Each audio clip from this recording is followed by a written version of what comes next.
Everyone, greetings again from Bali. I hope this video finds you well.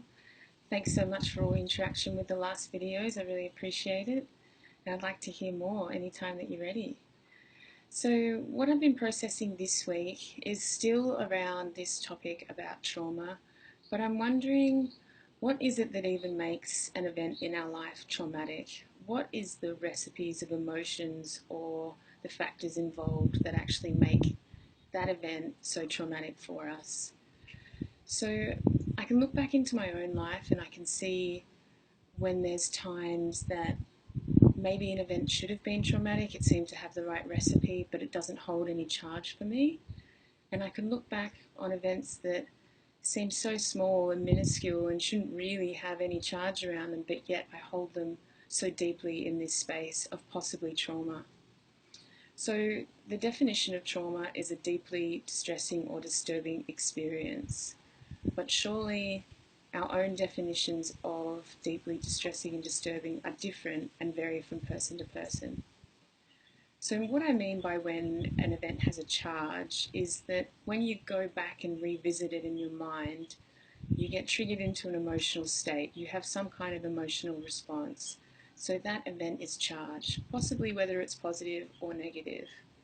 So I remember when I went through 3 years of anxiety, I would have a whole collection of past memories banked up, ready to go, and I would revisit them all, and they would trigger an emotional response in me and make me more anxious. And then this cycle would continue over and over, and I would review these events over and over, almost like a self-sabotage cycle. So why is this? Why are there certain factors involved? Some of the professionals say that there's a few factors that need to be a part of an event to make them traumatic. So one is how close we are to that event, so if it's actually happening to us, or possibly we're watching it happen to someone that we love, or maybe even a stranger. Another factor is if it's life-threatening, so if we believe that our life is in danger, or perhaps someone that we're watching. And also the emotional response that it triggers inside you when you revisit that event. That can be a factor as well. So this is all a bit of a mystery to me, but I think there might be a jewel of wisdom around this in one of my most intense experiences of my life. So in 2013, I went to Thailand to be involved in an Ibogaine ceremony. Ibogaine is the active constituent of Iboga, which is a psychoactive entheogen plant from Africa. For those of you who don't know anything about it, it's a very strong medicine and it can last up to 24 hours. Mine was 22 hours, and to this day it's one of the most profound things I've ever experienced. If you're interested, please get in contact. If I was to tell you everything that happened during this journey, I'd probably have to do a video every day for the next 10 years. So I really just wanted to use it as an example of something that I've now learned about the healing process. So when I reflect back on this journey, I had some really distressing and disturbing parts of it. I think for maybe 7 or 8 hours, I was in what I could only describe as a hell environment, and I was deeply disturbed. I did think that my life was in danger, and it was extremely terrifying. So for me, that was enough recipe for it to be traumatic for me. I thought that I would remember this state forever. But the interesting thing was that after this 7 or 8 hours, I was taken into a very light experience, filled with beauty and learnings and all sorts of system programming upgrades and really profound perspective changes on my life. And I'm wondering, maybe this is at the core of our healing. So through the deeply and disturbing things that happen to us, I think there's an opportunity that if we can go back and learn new perspective around this event, if we can go back and almost find the value in that event and why it happened, then we can learn to appreciate it. And that seems to change the whole charge of the event. So when I look back on my Ibogaine journey, I don't hold any trauma, it doesn't trigger an emotional response. I find the value, and I value that so highly, and I appreciate that. I hope I never do it again because of that disturbing and distressing factor, but that's what these events rekindle in us. We don't want to have to go over them and over them. We just want to find the perspective and move on to the value part.